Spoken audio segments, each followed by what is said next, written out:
Hello everybody, welcome to high priestess 7777। कैसे हैं आप सब लोग। मैं आ गई हूँ एक और फ्रेश रीडिंग के साथ और आज की रीडिंग में हम चेक करेंगे कि do they regret losing you, यानी कि क्या आपके पर्सन को आपको खो देने का रिग्रेट है, रिगार्डलेस आप लोगों की क्या सिचुएशन स्टेज और फेज है, रिलेशनशिप के कहाँ पर किस जगह स्टैंड करता है। पर्सन आपके माइंड में ज़रूर होना चाहिए और ये ज़रूर होना चाहिए कि अब आप उसके साथ नहीं हैं। तो हो सकता है कांटेक्ट हो, नो कांटेक्ट हो, जो भी जिस भी तरह की सिचुएशन हो, उनको रिग्रेट है आपको खो देने का या नहीं। ठीक है, तो ये टाइमलेस जनरल और कलेक्टिव रीडिंग होगी। जब कभी भी आपकी नज़रों से गुजरेगी तो ये आपका उस वक्त का मैसेज होगा। मैसेज वही लीजिएगा जो लगे आपको अपनी सिचुएशन से मैच करता हुआ। टैरो में ये मैसेजेस आए हैं, सब अपने ऊपर इम्पोज मत कीजिएगा और इनकी बेसिस पर कोई फाइनल डिसीजन मत बनाइएगा। हमेशा अपनी प्राइवेट रीडिंग लें, मुझसे लें या किसी और से लें, और जब आपको तसल्ली हो जाए कि आपने तमाम इन्फॉर्मेशन गैदर कर ली तभी आप किसी कंक्लूजन पर पहुँचें। ठीक है, डिस्क्रिप्शन बॉक्स में मेरा नंबर मौजूद है, साथ में दूसरे चैनल का लिंक भी मौजूद है। Please like, share and subscribe और बेल जो नोटिफिकेशन बटन होता है उसको प्रेस कर दें ताकि आपको जैसी रीडिंग अपलोड हो आपको सबसे पहले उसका नोटिफिकेशन मिल जाए। And please please share my channel. Subscription के लिए मुझे प्लीज़ हेल्प कीजिए, दोनों चैनल्स पर नीड है, अशद ज़रूरत है। चलिए जी, सबसे पहले आपके रिलेशनशिप की एनर्जी चेक करते हैं, उसके बाद देखते हैं कि do they regret losing you, क्या उनको पछतावा है आपको खो देने का। आपके रिलेशनशिप की एनर्जी चेक करते हैं। Focus on your person, focus on your person. आपके रिलेशनशिप की एनर्जी, 3 कार्ड स्ट्रेट अवे आ गए।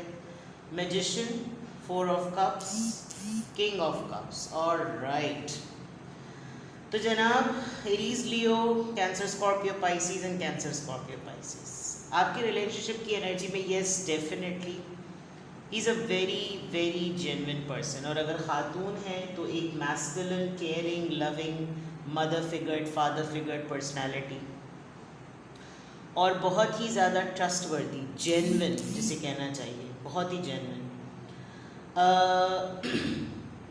कहीं ना कहीं ये अपनी सोशल लाइफ में पर्सन बहुत स्ट्रॉन्ग है। इसको बहुत सारी ऐसी स्किल सेट जिसे कहना चाहिए ना, इसके पास स्किल सेट है कि हर तरह का काम करना, हर तरह की चीज़ में इवॉल्व हो जाना, इंडल्ज हो जाना, लोग बड़ा मानते हैं। बड़ी मैजिकल पर्सनालिटी, मैजिशियन का कार्ड है, बहुत ही पावरफुल। बट इनकी अपनी पर्सनल लाइफ बड़ी डिस्टॉर्टेड है, यानी कि इनको ये रह कर अपनी स्ट्रेंथ को, अपने ऑरा को, अपनी पर्सनालिटी को पब्लिकली उस नज़र से देखने के बावजूद इनको अपने अंदर एक बहुत ही कहीं ना कहीं ये फील होता है कि ये क्या किसी को रिजेक्ट करते, ये क्या किसी को रिफ्यूज़ करते। इन्होंने किसी को रिजेक्ट और रिफ्यूज़ किया विद द 4 ऑफ कप्स। और इनके साथ जो लोग भी रहते हैं, चाहे वो स्पाउस हो या इनके फैमिली के मेम्बर्स हों, उनको समझ नहीं आता होगा कि एक्चुअली इसके अंदर रिसेंटमेंट है किस चीज़ की, इसके अंदर प्रॉब्लम है किस चीज़ की, इसको परेशानी है किस बात की। मूड अच्छा नहीं रहता, चिड़चिड़े रहते हैं, पब्लिकली होते हैं, दुनिया को दिखाने के लिए बड़े सेटल होते हैं। तो यानी अगर मैं आपके इस वक्त इस मोमेंट पर आपके रिलेशनशिप की एनर्जी को देखूं तो ये अपने आप को एक इवॉल्विंग स्टेट में देखते हैं कि मैं इस तरह का हो सकता था, मैं केयरिंग हो सकता था, मैं प्रोटेक्टेड हो सकता था या हो सकती थी, आप जेंडर अपने हिसाब से ले लीजिएगा, मैंने क्यों नहीं एक्शन लिया। इस चीज़ का रिग्रेट तो इनको बहुत ही होता है। और इस वक्त इनको ये फील होता है कि वो सारी चीज़ें, वो सारे भरोसे, वो सारी बातें जो मैंने अपने लिए एज अ टाइटल सुनी थी, मेरे सिर्फ एक्शन ना लेने की वजह से ऐसी हैं। तो इस वक्त आप इनको ख़ुद भी, अब आप इनको एक जजमेंटल पॉइंट से देखते हैं। बिकॉज़ मैं आपको ऑनेस्टली बताऊं तो इन्होंने आपको बीच मंझधार में छोड़ा है, बिल्कुल बीच मंझधार में। मैं इस वक्त भी देखूं तो एक तो डिस्टेंस पर हैं आप लोग, एक जगह same city, towns, country share नहीं करते। And why I am saying this कि इन्होंने आपको बीच मंझधार में छोड़ा। ये कार्ड अगर मैं आपको बहुत क्लोज भी दिखाऊं ना तो देर इज़ अ लेडी जो कि पीछे बहुत दूर बैठी हुई है और वो हेल्प मांग रही है, या उसके अंदर से ये डॉल्फिन्स की तरह जो उनके पैशन होता है, वो एक्साइटेड होते हैं, तो परेशान भी होती है, तो वो अपने पार्टनर के लिए डॉल्फिन जिस तरह ट्रेन होती है, आपने देखा होगा कि वो कैसे अपने जिससे उसको मोहब्बत होती है और जो उसका ट्रेनर होता है वो उसके लिए उसके इमोशंस में बिल्कुल इंडल्ज हुई हुई होती है। तो इसी तरीके से आप देखें कि वो एक पर्सन बैठा हुआ है, अपनी लाइफ को देख रहा है, उसके पास टूल भी है, गैजेट भी है कि वो देख सकता है कि इसको मेरी ज़रूरत है, उसके बावजूद एक्शन नहीं लेना। और इस वक्त भी ऐसी ही सिचुएशन है कि सोचते बहुत हैं, लेकिन उनको बार बार ये फील होता है कि यार I have missed the chance.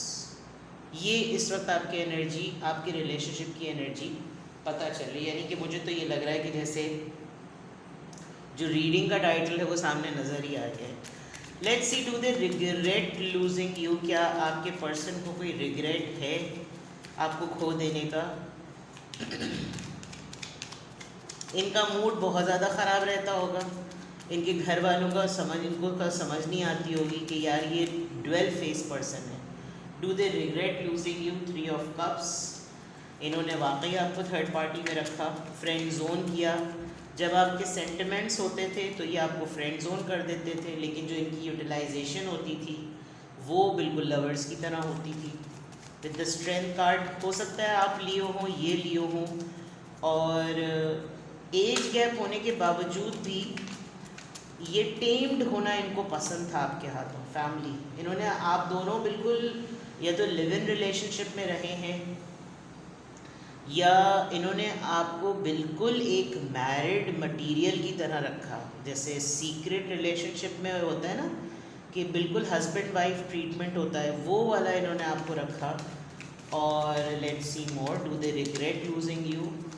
Although ये काफ़ी सेटल्ड हैं, एंजाइटी, इनको इतनी सेटल्ड लाइफ होने के बावजूद भी एक हाई लेवल की, जिसको कहना चाहिए, एंजाइटी होती है। और जर्नलिंग करते हैं, शायर हो सकते हैं, पोइट्री पढ़ना या लिखना बहुत पसंद होगा, पुरानी चीज़ों को, पुरानी किताबों को जो उस वक्त आप दोनों एक्सचेंज करते थे, कोई ऐसी चीज़ें, फ़ोटोग्राफ्स, लेटर्स, कोई भी मैनुअल टेंजिबल चीज़ जो आप दोनों के दरमियान होगी। इनको तमाम चीज़ें सेटल होने के बावजूद भी अपनी लाइफ में एंजाइटी होती है, स्ट्रेस होता है, इनको बाज़ दफ़ा बहुत हॉन्टिंग फील होती है। और ये रिग्रेट क्या, इनको लगता है कि यार लाइफ वॉज वेरी ब्यूटीफुल, कि जब हम साथ थे तो सब चीज़ें अच्छी थी। आप दोनों का कोई एक म्यूचुअल फ्रेंड भी होगा दोनों का, जो कि आप लोगों की पार्टी का, आप लोगों के रिलेशनशिप का, आप लोगों के अफेयर का विटनेस होगा, और उसने ये चीज़ नोट की होगी कि आप दोनों में से कोई एक दूसरे को कितना कॉम्प्लीमेंट करता था। एक यंग पैशनेट कपल होने के बावजूद, एक यंग अर्ली एज पर्सन होने के बावजूद आपने कितना बोल्डली इस रिलेशनशिप को चलाया। और कहीं ना कहीं ये पर्सन ऑलरेडी मैरिड था, बिकॉज, और हो सकता है इसके 3 बच्चे भी हों, बिकॉज 3 बॉयज़ आर सिटिंग, या अब इसके 3 लड़के हो सकते हैं, 3 बच्चे, 3 बेटे वाली बात है। तो रिग्रेट इनको डेफिनेटली बहुत ज़्यादा होता है। इनफैक्ट ये तक रिग्रेट, कभी ये भी होता होगा कि जब कभी आप सोचते होंगे ना इस पर्सन के बारे में, तो टेलीपैथिकली जो आपको तकलीफ़ महसूस होती होगी वो इसको एंजाइटी की तरह जाती होगी। तो इसको फिर ख्याल आता होगा कि यार उस वक्त का मेरा एक एक्शन ले लेना, मैंने क्यों नहीं करेज दिखाया, मैंने क्यों नहीं हिम्मत दिखाई, मैंने क्यों नहीं कोशिश की कि मैं वो बात कह लूँ कि जिससे ये मेरी ज़िंदगी में रुक जाता या रुक जाती, और मैं इसको सिर्फ़ अपने प्लेजर के लिए या सिर्फ़ अपने फ़न जोन के लिए ना रखता, मैं इसको मोर देन उसके लिए रखता। क्योंकि रखा तो मैंने 10 ऑफ पेंटिकल्स में वैसे ही था, बट वाई वॉज दैट, ये बिल्कुल क्लियर बात है कि इनको बहुत ज़्यादा शिद्दत से इस बात के बारे में एहसास हुआ, and they literally felt it कि हाँ भाई ये चीज़ मुझे बहुत ज़्यादा हॉन्ट करती है, मतलब लिटरली इनको ये चीज़ हॉन्ट करती है। Let's see more, sorry for this, let's see मोर।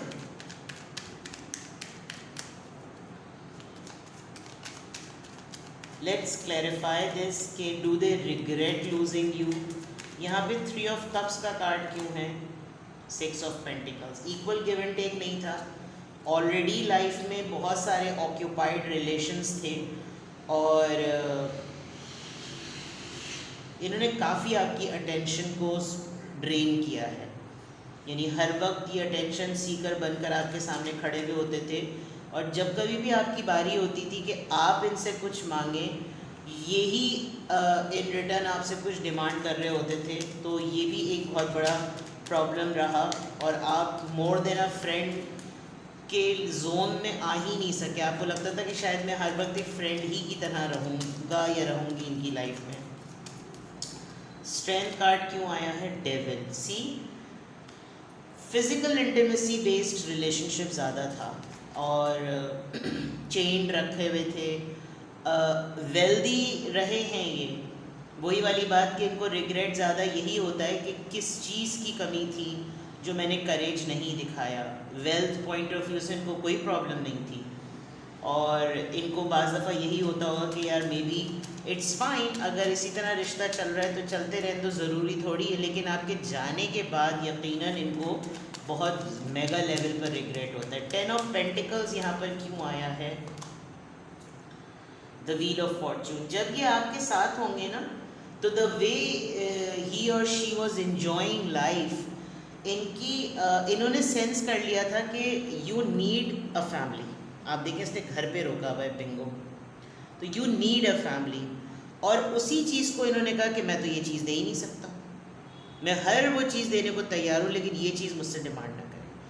और इनका मूड इतना अच्छा रहता था कि इनकी किस्मत बड़ी अच्छी चल रही थी। तो ये भी इन्होंने इस वजह से सोचा कि everything is in my favour, तो क्या ज़रूरत है किसी रिश्ते में बंधने की, जब बग़ैर रिश्ते में बंध के सब कुछ मिल रहा है तो व्हाट्स द पॉइंट। ये चीज़ उस वक्त इनका जो ना माइंड, इनका जहन इस तरह काम कर रहा था उस वक्त। बिकॉज मैं पास्ट की रीडिंग कर रही हूँ, मैं अभी प्रेजेंट और फ्यूचर की तो कर ही नहीं रही।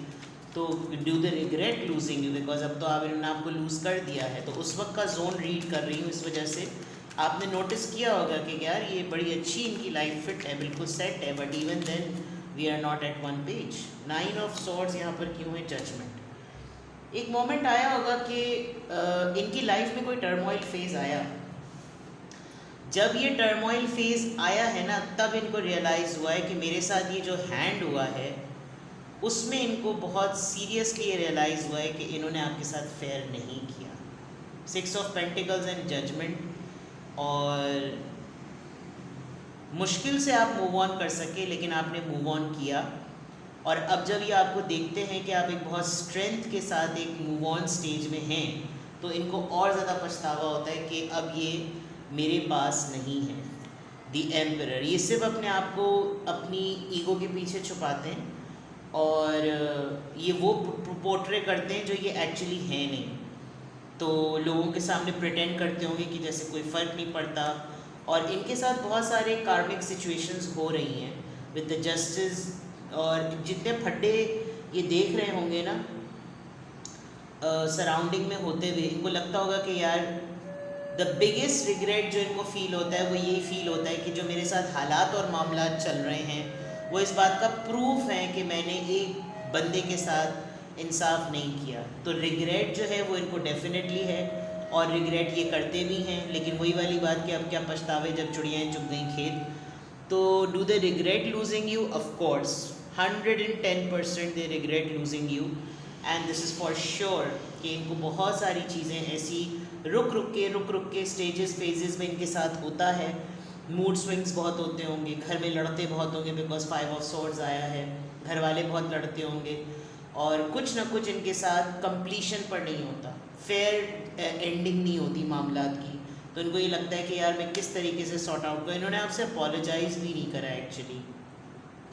एम्परर की एनर्जी में तो साबित भी नहीं करा कि इनको प्रॉब्लम है, बल्कि और ज़्यादा चौड़े होकर ये आपके सामने शायद कुछ वक्त तक इन्होंने बिहेव किया होगा। बट अगर कोई इसको पर्सनल लेवल पर जानता है तो देयर इज़ अ फैक्ट कि ये कभी कभी आपसे कन्फेस कर लेते होंगे कि बहुत लव करते हैं, बहुत मिस करते हैं, बट जो इनकी एक्चुअल ट्रू फीलिंग्स हैं वो ये नहीं बताते होंगे। तो do they regret losing you? Of course they do. और अगर आपको कुछ और पूछना हो तो you can contact me personally, otherwise take care, bye bye.